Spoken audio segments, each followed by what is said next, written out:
Okay. Thank you so much, Kim, for taking part in the Showcase and Success. I'm going to ask some questions. Take your time responding. Go ahead and introduce yourself. What's your name? My name is Kimberly Wade. And do you have any nicknames that you like to go by? Kimmy, much to the chagrin of my mother, if she were still here. That's it, Kim or Kimmy. How did you get Kimmy? Just friends started calling me that, but it was forbidden when I was a kid. It was forbidden. And then, where were you born? I was born in Chester, Pennsylvania. Okay, and when you were a child, what did you want to be when you grew up? When I was growing up, I wanted to be a veterinarian or an artist. I actually pursued art more than I did any type of animal work for quite some time. Because I thought that I was going to move to England and be an artist. Wow. I had some talent, but I am actually much more talented with dogs and cats than I am drawing and painting. So eventually I started to think more about pursuing my second dream. Wow, what kind of art was your chosen? There really wasn't anything in particular. I really liked scratchboard art. I liked pencil and ink. That sort of thing, but I took art class, but I never really was very serious about it. Oh, very cool. And where have you lived over the course of your life? I spent most of my life growing up outside of Philadelphia in Delaware County in Chichester, and then I moved to Philadelphia when I was 17 to go to college, and I lived in Philly until I was 39. I lived in Wildwood for a while, just for the summer, a couple summers there in my 30s. That was fun. And then I moved down here to Delaware in 2000, the end of 2000. Wow, and you've been here ever since. Yes, much to my surprise. And we are glad you are. I've are. been in Delaware for like 22 years. And you've talked about, we know that obviously animals, and you've talked about art, but are there other favorite hobbies or things that you enjoy to do? You know, I've been thinking about that. Like, I actually have been in pursuit of a hobby because I feel like I'm very blessed that my work is my hobby. I literally enjoy working more than just about everything that I do. In fact, I was telling my friends that the other night that I really love, as much as I love my friends, I really like when it's just me and dogs. That's when I'm at my happiest. So I've been thinking that I needed to get some hobbies, and I think currently right now I'm exercising a lot, so weight training is a hobby that I'm getting into. I'm dabbling in running, but I don't know if I'm going to be very good at that. But I'm going to give it a try because it's not something that I've ever given any thought to before, and you know, since I'm trying to make myself healthier, so we had a better time to do it. That's amazing. And then how about your favorite destination travel? Oh, that one's easy. My favorite place in the world is New Zealand. Why? I love it there. I just was drawn to the country because of some musicians that I was into, and then started watching some films about New Zealand. I'm not Lord of the Rings. I have never seen it, nor have I read the books. But most people, when they hear that, they think I must be a Lord of the Rings, a Tolkien fan. I'm not a Tolkien hater. I've just never read it. That's who it is, right? Or that's Rowling. Is it Tolkien or Rowling? Tolkien. Okay, yeah. So I was right. At least knew that. Harry Potter is Rowling. So I just fell in love with the country, and I had the opportunity to go there. I've been there twice. And honestly, if I was willing to fly my dogs and kidnap my brother, I would have moved in a second. But neither of those things are happening, so I just try to visit. Can you let us know how many dogs you have, what their names are, what kind? Sure. I love talking about my animals. I have 4 dogs. I have Sugar Ray, he's my Great Dane. I have Howard, he is my old fat beagle boy who I love. He is actually the kennel mascot. And I have Lucy, she's an English pointer who is a priss, and her whole goal in life is to be pretty. She's very good at it. And I have my ornery one, Birdie, he's also an English pointer. They are my favorite breed, and he's a crazy one. And then I have 4 cats. I have Rousey, who lives here in the office, but she's outside right now roaming.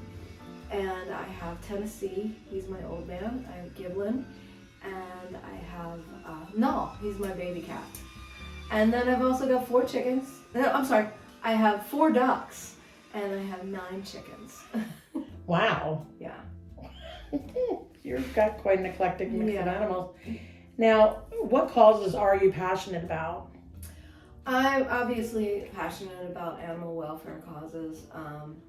I was on the board of the Kent County SPCA for quite some time, and I really enjoyed that position. It's very important to me to support shelters, especially shelters that aren't necessarily no-kill shelters, because I think that we need to have access for animal services for all people and all animals, whether they're fit to be adopted or not, because often through no fault of their own, they aren't fit to be adopted, and I really feel for those animals as well. So animal welfare is closest to my heart, but I'm also any kind of organization that supports cancer research is very important to me because I've lost too many people to cancer.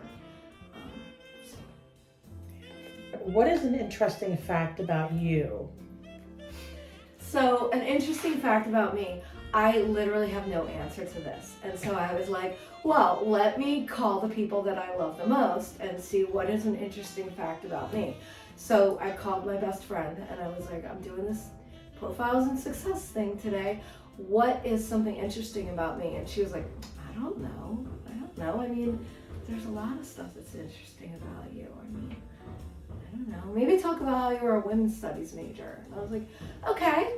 I was a women's studies major, and that was great. I was like, I don't think that's what I'm looking for. So I called my brother and sister-in-law. I'm like, what's something interesting about me? And my brother never answered. And my sister-in-law sent me a list of questions that got me thinking, but they were along the same lines of the things that you were asking. So I don't know. That being said, I think I'm a very interesting person. I think there's a lot to me, and it kind of bugs me that I can't think of anything that I find interesting about me, because I do. I feel like I'm fairly well-rounded. I think that I've had a lot of life experience. You know, I'm into a lot of different kinds of music. I love tattoos. I read a lot, and so there's lots about me that's interesting, but I couldn't really think about a fact.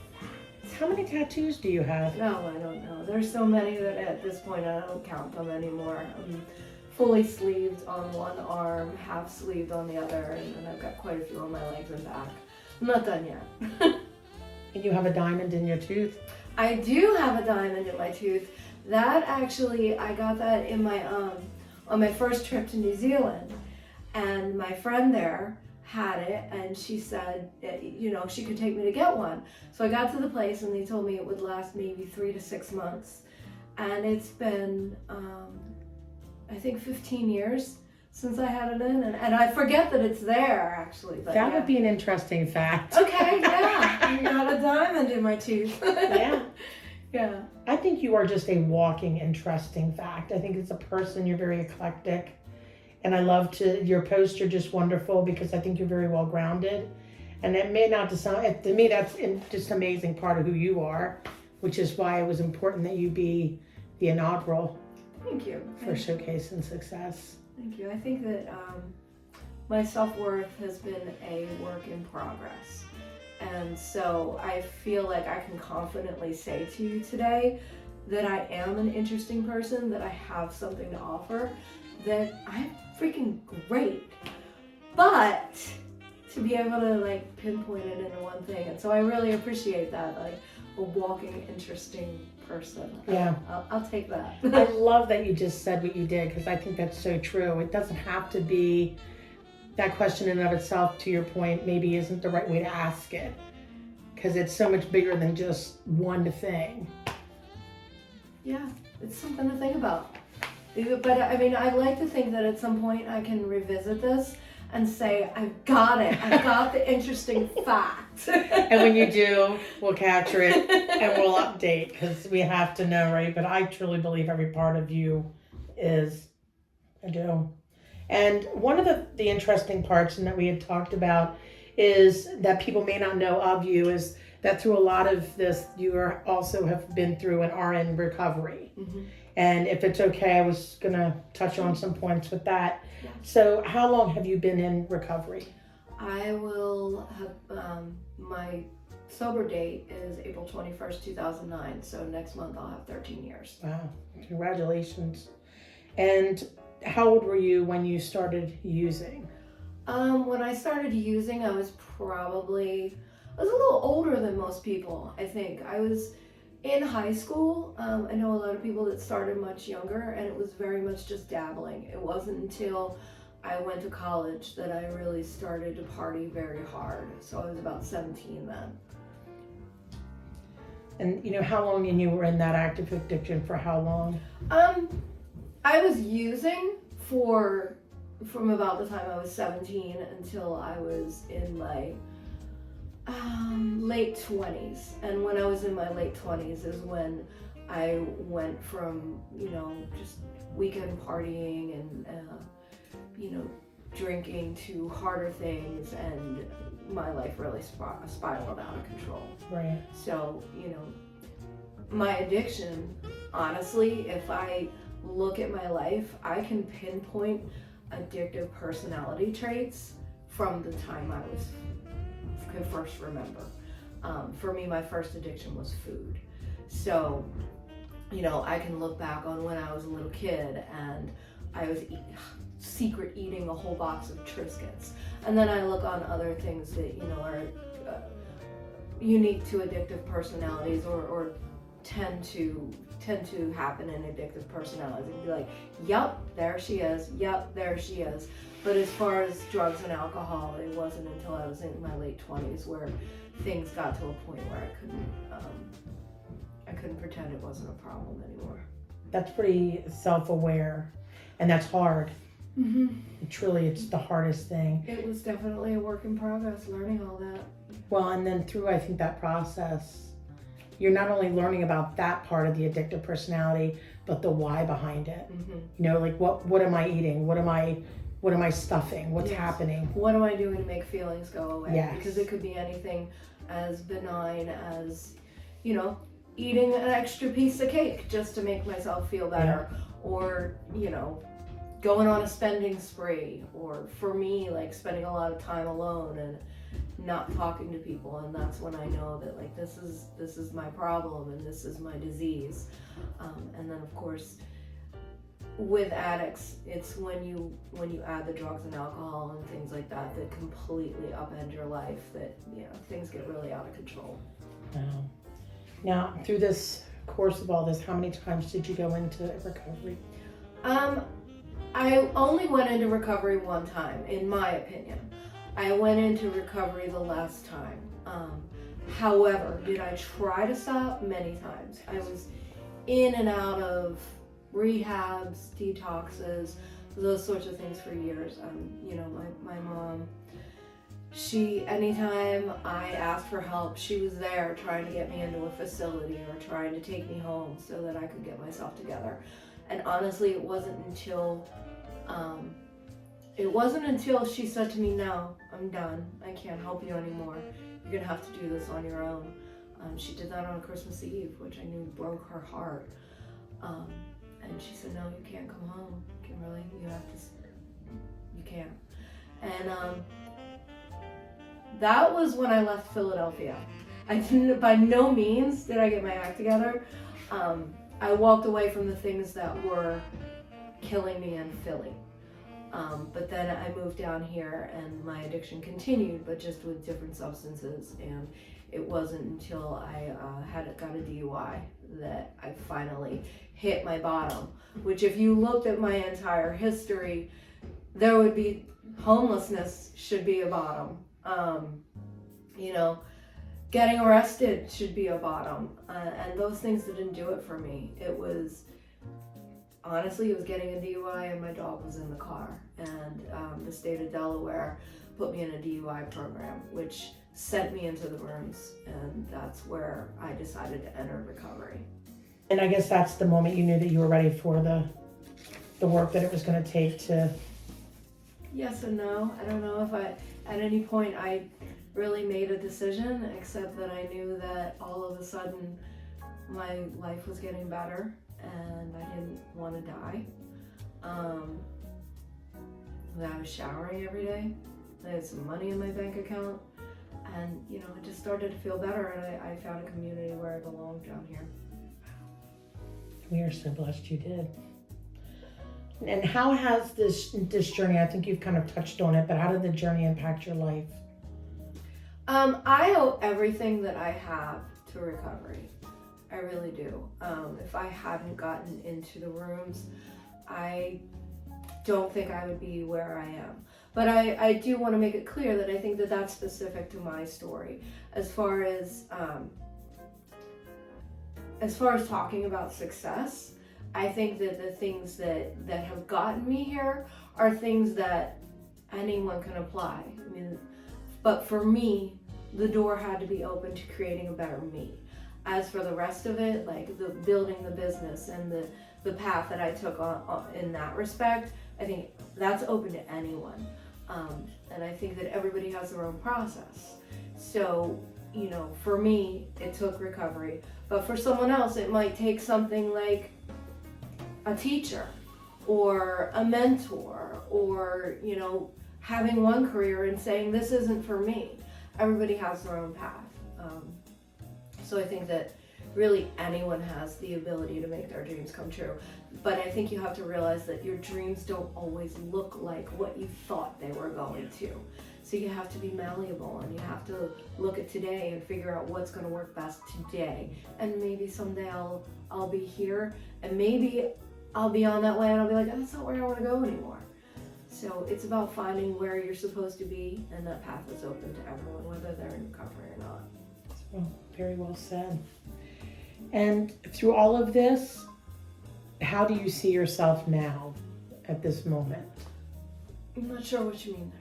So from where you were maybe last month and your progression, where do you see yourself going, or even where you are at this current moment versus the Kim maybe that was just starting out in the recovery? I'm 51 years old. I turned 51 in December, and I still think of myself in my mind, I'm in my 20s. So where I see myself today is I have a successful business. I'm currently expanding, and honestly, when COVID started, COVID was very good to me. I don't know how to say this properly because I know that so many people suffered from COVID. Right before COVID happened, I had a pretty major back surgery. So I had a period of physical recovery where I had to stay in the house whether the world was going on or not. And my back surgery recovery just happened to coincide with when the world shut down. And that time was wonderful for me. I used it to not only allow myself to heal physically, to gain confidence in my team because I couldn't be out here all the time. I'm a control freak, and so that was huge for me. I used it to work on myself emotionally, physically, spiritually, and that whole time was honestly very cathartic. And I came out of it thinking okay, I'm in a good place right now, but I was looking back on my life and I was looking at all of these goals that I've accomplished throughout the last 20 or so years. And I was like, I've done this, I've done this, I've done this. And I've accomplished pretty much I made all my dreams come true. So I was like, well, I need some more dreams.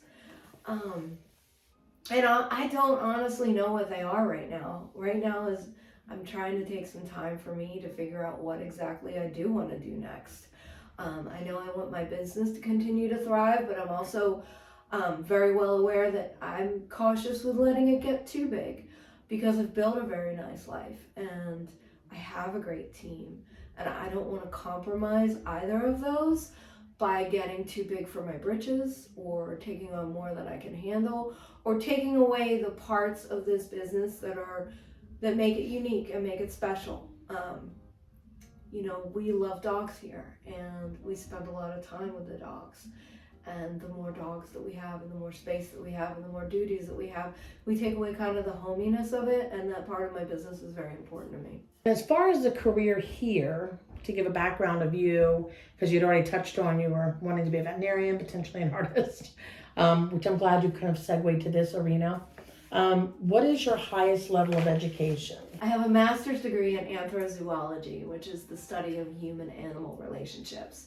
And honestly, I did not know what that was when I signed up for it. When I graduated from Temple in 1988, my goal was to go to the new school and pursue anthropology. That didn't happen because at that time it was more important for me to live like a rock star.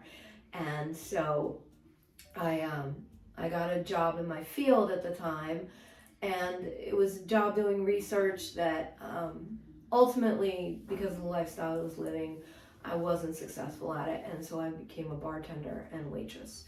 And those were great for what I was doing at the time, but I never went to grad school. And so once I got myself together and I was thinking about building this business and I was building my life, one of the goals that I had never achieved was getting a master's degree. So I wanted a master's degree in anything, just so I could say I had my master's. And so I did an online search one day and I found anthrozoology. I was like, what is that? And read about it, and it just sounded perfect for me. It's about, studying how we interact with animals, whether it be as pet owners, as consumers, as trainers, any of the realms in which we use animals. But of course, for me, my studies were mostly specific to dogs and cats. And so I got my master's degree, and I got it knowing that chances were good I was never going to make a career out of it. But considering I already had a career where it's integral to my career that I understand the interactions between humans and their pets, it couldn't have been more perfect. And you kind of touched on what college or university did you go to acquire? I got my undergrad from Temple. My major was women's studies with a minor in anthropology. Very cool. Talk about the women's study part, because that interests me. So I went into Temple with the intent of becoming a vet, and quickly found that chemistry and calculus were not my forte, especially since I was out dancing until 2 or 3 in the morning and then trying to go to calculus. That was not working. So I was like, well, what do I want to do next? And I've always been a feminist, and I've always been taught to believe that my being a woman has absolutely no bearing on what I can do with my life. And so I got interested in women's studies, and it was fantastic. I absolutely loved my women's studies education.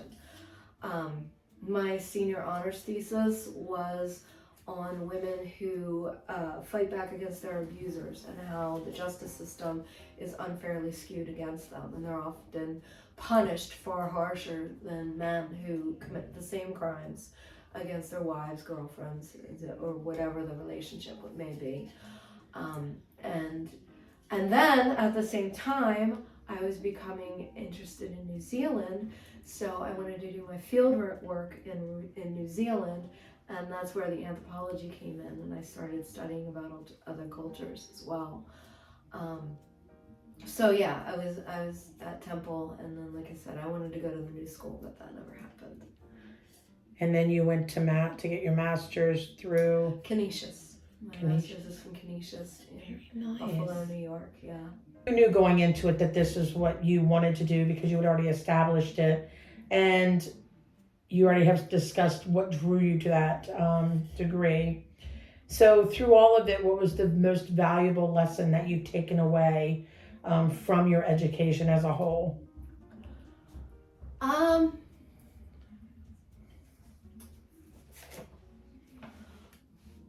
Honestly, from my education, I think that what I have learned is that it's never too late to stop learning. I would be a perpetual student if I never had student loans. I absolutely love school and will go back in a heartbeat, and maybe I will someday. But I also believe that education is not solely found in institutions of higher learning. I think that education has as much to do with your life experience. And so the one thing that I was thinking about when I was reading through questions earlier and thinking about my growth is that learning to work with a team is everything. And like I mentioned before, I am a control freak, and I spent a lot of years at another job similar to this one being just feeling like I was the only one that could do it right. And when I came here, I had to decide whether I wanted to continue to live that way and be under eternal stress because I put so much pressure on myself, or whether I wanted to share my knowledge. And I found that by sharing my knowledge, I don't just have a stronger kennel, I have a better life because I can walk away from here. I have the most amazing team. I have 3 people here that I trust with everything, basically, because this is not just my business, it's also my home. And that was really hard for me to accept, that other people are just as capable as I am. Wow. That's profound. And I think that's a big thing that a lot of people could learn from. So I'm glad you shared that.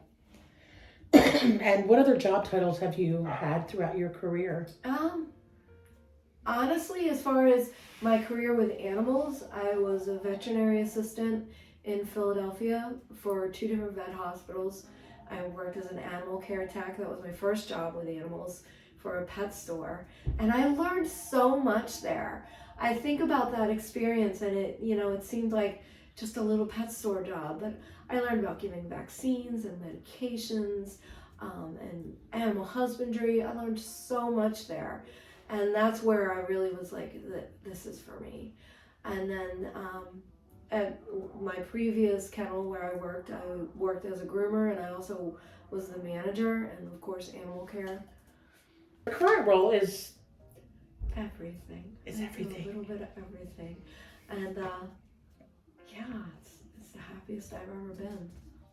I think you've answered it, but maybe just to give a more drill down, why did you pick this industry? I didn't really choose this industry. It kind of chose me. The vet that I worked for in Philadelphia, we had done some boarding, but it was minimal. And I enjoyed it, but I didn't think about it as a career. And when I got to Delaware, I was working in a convenience store and also a liquor store, and I was very unhappy. I mean, it was a great opportunity for me, especially first moving down here and, trying to find my footing and get my head together. It was great that I got these retail jobs, and they started me thinking about what I wanted to do. And my brother's wife at the time said that she knew someone that worked at a kennel, and she was like, "You're great with animals, why don't you work with them again?" And I was like, you know what, I really do miss that. And so I applied at this place, and from there I was like, this is it. I love what I do, because not only because I get to work with dogs, I mean, there's that part of it, but I also know that being a pet owner who is slightly crazy about her animals, I know how hard it is to leave them places. Yeah. And I love that the clients that I have here come in with the same apprehension that I would about leaving my dog. And after 1 or 2 experiences here, or even remarkably, sometimes just by meeting me and my staff, feel comfortable with us to leave their most valuable, prized friend. I think that it is very important to me and to everyone that works here that these are not just dogs that live out in the yard. These are family members. They sleep in bed with people. They are as much a part of the family as human sons and daughters and family and friends. Yep. And so I think that translates well in what we do here, and I really love that. I love being able to give people peace of mind. And my absolute favorite part about this job is not just watching the anxiety leave from the moms and dads, but watching it leave from the dogs. Yep. Because not all dogs come in comfortable in a kennel. They don't all come in excited to see the other dogs, or wanting me to be their best friend, or wanting to play with Jessica, or wanting Colleen to groom, or Natalie to groom them. But most of the time, by the time they leave, they're much more settled in. And so for me, the best feeling, and I hate to see this because I hate to see any dog come in afraid, but when I do have a dog that is afraid, to see the anxiety melt off of them and to see the tail start to wag, that's the most rewarding thing for me. Yeah, I am a testament to that because all of my dogs. But now, when we bring them, like even Casey, the last one, she came in a lot less apprehensive because I'm a mess.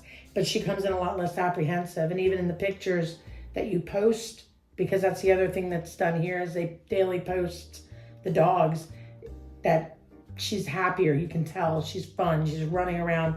And then if your pooch is fortunate enough, they become the profile pic. And then it's like celebrity alert. Okay, it's every mom's like dream. Their dog's gonna end up in the profile. I don't change it enough, and I really ought to make that somebody's job to change the profile picture. Thank you for giving me an idea. But when you do that, I have to tell you as a dog mom, it's like, oh look, Casey's there, Sadie. Because I remember we would bring Sadie and she would go back and bark, like she'd be like, what's up? Like she came here as like a second home to her. So I speak on behalf of everybody that brings their dogs here. Thank you for that, creating that culture here. Thank you. Because it's far and few between, but completely.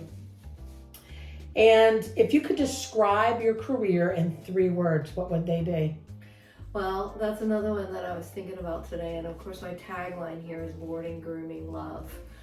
And that's all I could really think of. My career is much more than playing with dogs, but that's kind of what it is. It's, making dogs happy. There you go. There's 3 words. I love that. Making dogs happy. And not to neglect my kitty friends, but they are kind of easier. Every once in a while I'll get a cat in that has some anxiety, but most of them are pretty chill. Like Sweetie, she's just happy to be here, get some pets every day. But really for me, I love my kitties, but I'm a dog girl. Me too. But let's clarify that a little bit further. Outside of dogs and even a cat, what animals have you cared for at your kennel? Oh, we've done quite a few actually. We have a bird that I absolutely adore named Hobo, who comes once or twice a year. His family moved out of the area and they actually drove up, I think they're in South Carolina, and they drove up to bring Hobo here because he did so well here and he had issues at other boarding facilities. And then we've had bunnies, we've had lizards, a couple dragons, and not at this kennel, but at the other kennel, we had ducks. Ducks are messy animals. I would probably not take a duck here. And I've also boarded a goldfish once, and the goldfish lived, thank God. I have to say it's one of the treats when you're bringing your animal here to see what's going to be in the office. Yeah. Usually it's just Rousey and maybe another kitty, but we have had some fun things. I like boarding exotics because I get to learn about a different animal, and it's always fun, to do something new and something different. And what are some accomplishments you've achieved during your career? So we've been really, really fortunate here. So we were voted Best of the Quiet Resorts by the Bethany Fenwick Chamber of Commerce. So that was exciting. And then last year, the year before that, we won Best Grooming for Colleen, our groomer here, won Best Groomer for Coastal Style Magazine. And then the one that I'm most proud of is last year we won Best Boarding Facility in Sussex for Coastal Style Magazine. Congratulations. So we're shooting for that again this year. Yes. You deserve it, absolutely. And then what makes you unique? And I think you've touched on it, but if you were to talk about what makes you unique in what you do here. So I think that we're unique in several aspects. First of all, physically, our kennels are big, and I think that people feel very comfortable when they see our kennels, that they're more like small rooms and the dogs aren't kept in small confinement, which just makes people feel like it's more homey. We are unique in that we don't do group playtime here, which is something that a lot of people would like, but I'm personally not comfortable with it, and I don't feel like I can do it safely if I'm not comfortable with it, nor can my staff if I'm not comfortable with it. I also don't believe that group play and socialization and dog-on-dog interaction is necessarily the best thing for every dog. We have a lot of people that think that it would be good to bring their dog who doesn't like other dogs to group play to teach them to learn it. And as a firm and outspoken introvert, I can tell you that if you sent me to a party every day, I would have the worst time of my life. So I like to think about what is best for each individual dog. And so there's absolutely dogs that thrive in group play, and there's plenty of places for them to go. It's just not something that I want to do here. I think we're also unique in that I do live right here on site. So even though I'm not in the building overnight, if I'm not here and I'm away, my staff is here. So there's always somebody on site overnight for the dogs. Again, like I said, I'm an introvert, so if I go out for a few hours in the evening, it's just a couple hours, no different than if you went out to dinner or to Walmart or something like that. I think we're also unique in that we love social media. We love to post pictures of the dogs, and that's very important with our client relations because people want to see their dogs here having fun. So we try to do that every day. If we don't get pictures up on Facebook, it means we had a really busy day or we had a really crappy weather day and the pictures just didn't turn out great. And again, I think that we're unique, and I think that I have a very special team. I think that the way that we approach our goal here is different from, and I don't want to say that other kennels are bad. We've got a lot of great kennels around here, and they do a really good job. But I know that it is very important for me and for my business philosophy is to always remember that these are family members, not just pets. Describe a time in your career that was rewarding. I think you kind of touched on that. And what would you say is maybe your favorite part of this industry or being a part of it? I really think that there's a nice camaraderie, at least in this area here, amongst other kennel owners and animal care workers, groomers, and that sort of thing. And I really like that because we have some unique challenges and we're able to bounce off of each other different ideas. I think that that's pretty exciting, and I love that because there is a huge demand for boarding down here, and I can't always accommodate it. So I like that I could go to another kennel owner and be like, I'm sending you this dog, and they're fine with it. And so, you know, my clients can become comfortable in several different places. Now, we've talked a lot, and I think a lot of this you've touched on, but when you look into the future, what do you see being your next goal or accomplishment? Honestly, I am not really sure. I want to get this expansion done. I may think about adding training at some point. Wrap up the conversation. Can you talk about what would you say to a younger person, kind of to give them some advice? You know, what would it be to keep things to them? So I think that if I had to look back on younger me or give advice to somebody who is younger now, I think that I would certainly encourage them to go after any dream. I really believe that you can make your dreams come true. But I feel like everyone has to be prepared for a certain amount of hard work, disappointment, and patience. Like when I look back on everything that I've done to make this place happen, I started out as an animal care worker in a mall in Wilmington, Delaware when I was 15. That was the first step, and there's been so many along the way that it's easy to get discouraged if you feel like it's not happening fast enough. And as I was saying, like I wanted to be a veterinarian, and then for a time I was a groomer, and I had to think about what did I want for my whole life. And in the end, I found exactly what I was looking for, but I had to accept that my dream wasn't going to be what it started out in the beginning, and that's okay, because it became what I was capable of, and not only that, what I was best at.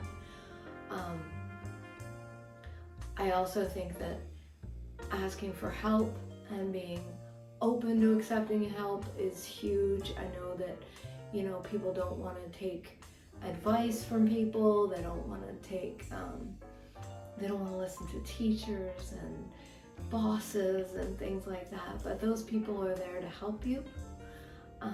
And I'm really grateful that I started listening to people and started taking some suggestions and letting it all happen organically without pushing it, and just being satisfied with baby steps until I got this far. And what are the best skills you bring to your career?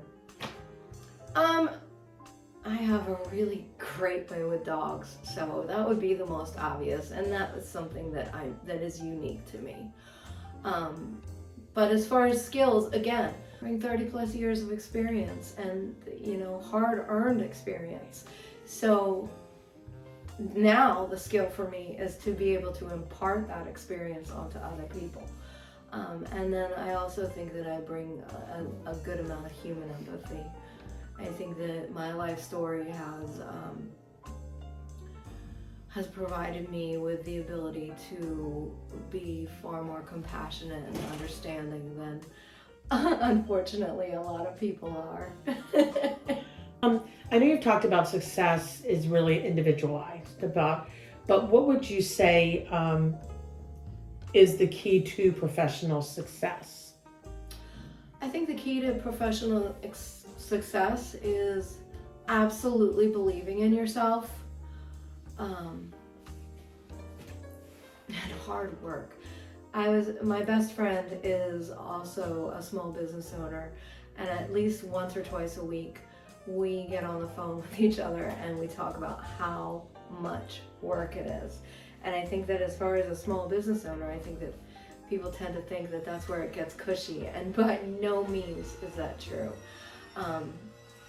But I thrive on hard work and I enjoy it, and I think that that's another thing too, is that really try to enjoy what you're doing.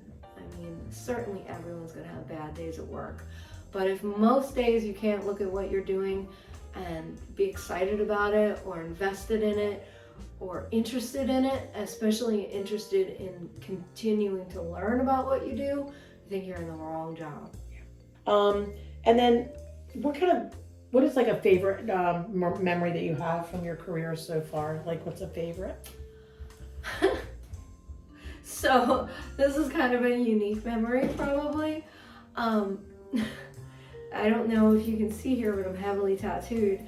And I had a customer at a previous job who came to me and said, you know, when I first met you, I wouldn't have left a cardboard box in your care. He said, because I judged you. I judged you because you were pierced and you were tattooed, and I think I had some crazy hair color at that time. And he said, you taught me a valuable lesson about judging a book by its cover. He said, I'll never do that again because you turned out to be a really amazing person. Yeah, it was one of the best compliments I'd ever gotten. I love that, because you know that's actually a very hot topic over the last couple of years, especially in the healthcare realm. Yeah. I mean, and mind you, this was 20 years ago. Wow. And the world has changed significantly. Yes. In that regard. I don't think that anybody would think twice now about my tattoos and my piercings and my hair. But at that time, I was proud of that. Yeah. I was proud, and I hope that man carried that with him and stopped judging. I'm sure he did. I think Yeah. that's pretty amazing. Yeah, he was a great guy. Now, and in closing, is there anything that you want to share? You've shared such a big part of who you are, which is appreciated. If you could leave a nugget or something to inspire, or maybe there's somebody watching that's on the fence of something, what would you say to them? I think that the most important thing that I have learned over the years is not to sell myself short. And I think that the times that I've gotten jammed up is when I stopped believing in myself and thinking that I wasn't capable of great things. Again, I said in my case, you know, my case is kind of unique because of choices that I made. But I think that everyone falls prey to that sometimes and thinks that they can't make their dreams come true. And I think that, you know, we've all got it in us. It's just a matter of believing in yourself and wanting more for yourself.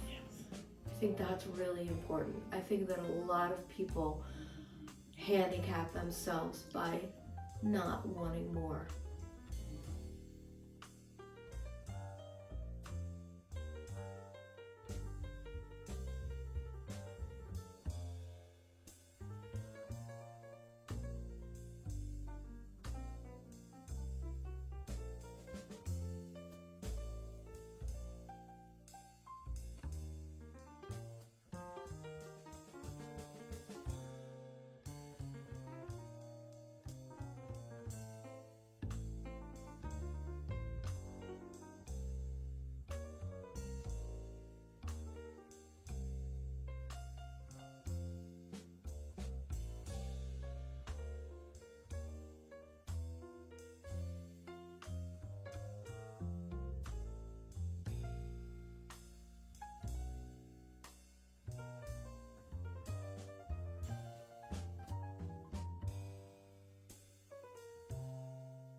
And not going for it. Yeah, I think that's amazing.